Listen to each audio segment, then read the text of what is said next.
So after 31 days living in Kuala Lumpur, we ended up spending $5,688 as a couple. But what surprised us wasn't the total. It was how normal life felt here while that number was building in the background. You don't really feel your spending happening day to day in a city like Kuala Lumpur. You only really see it when you add everything up at the end. And of course, our accommodation is always going to be the biggest expense while living this lifestyle. And we do choose comfort over saving money when it comes to where we live. Kuala Lumpur quickly became one of the easiest cities we've lived in as full-time travelers. Everything just works here, and we lived very comfortably. Food is everywhere, transportation is simple, the infrastructure is modern, and daily life feels incredibly convenient.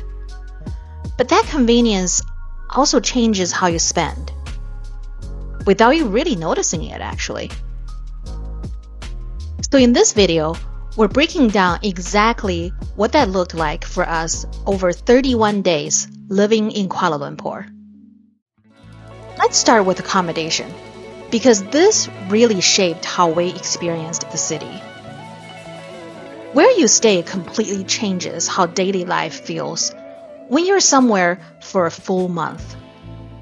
For our 31 days in Kuala Lumpur, we spent $2,435 living in the Hyatt House in Mount Kiara.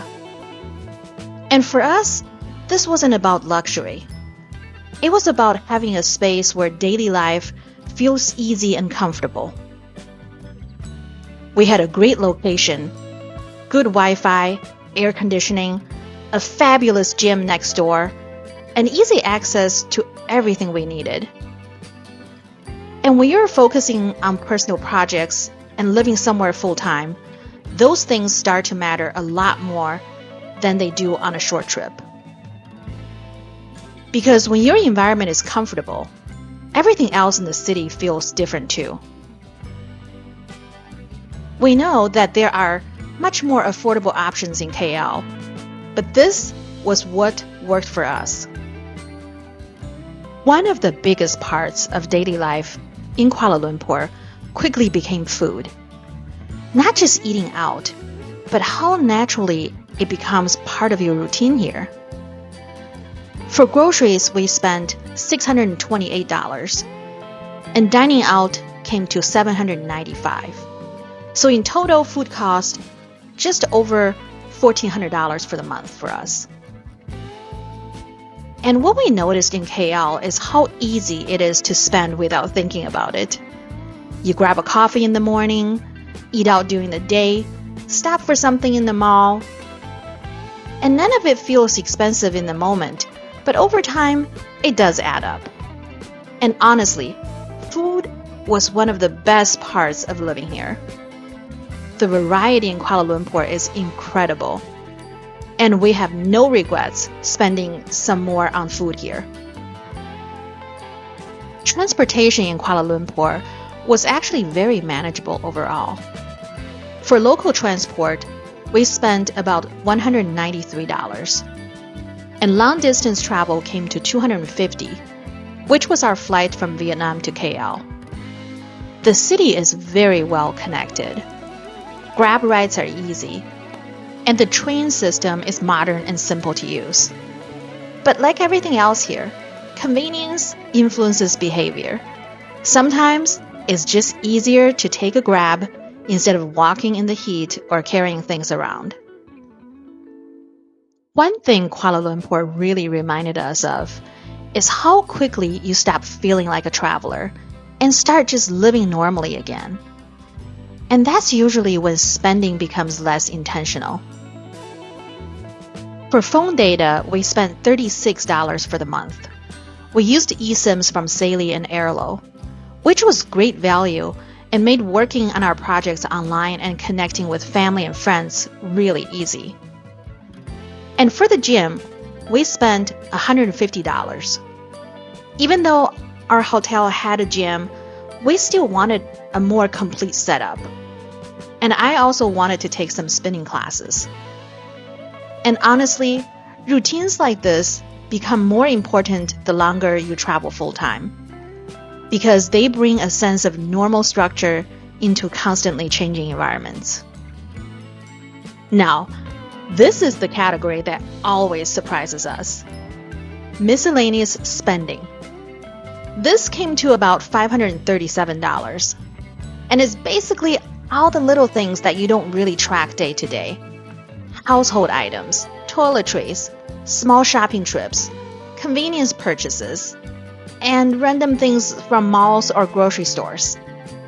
Individually, nothing feels significant, but over 31 days, it builds up more than you expect.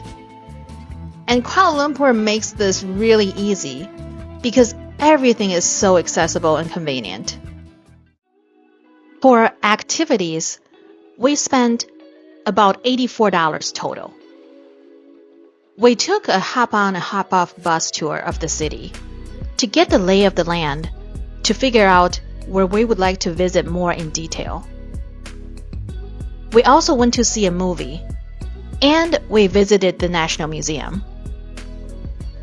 Honestly, one of the best parts of Kuala Lumpur is that you don't need to spend much to enjoy it.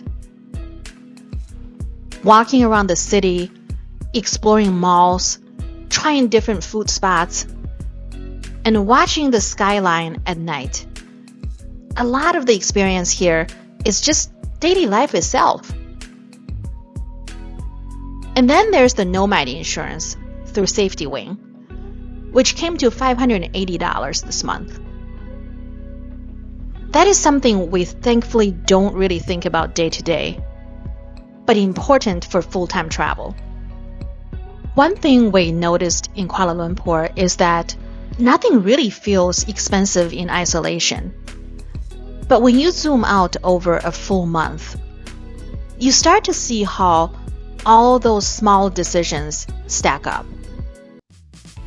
So after 31 days living in Kuala Lumpur, our total spending came to $5,688, which works out to be about $183 per day for 2 people.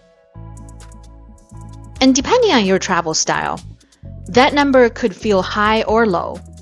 But for us, what stood out most wasn't the total. It was the lifestyle attached to it. Daily life here felt modern, easy, and surprisingly comfortable to settle into. Kuala Lumpur is one of those cities where everything just works. And that changes how you live more than you realize. And while you could absolutely do it for less, we came away feeling like the quality of life here is really strong for the cost. So hopefully, this gave you a realistic look at what everyday life in Kuala Lumpur actually costs when you're living here as full-time travelers.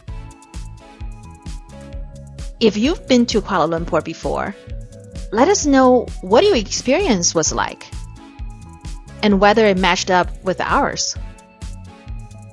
Thank you for watching, and we'll see you in the next one.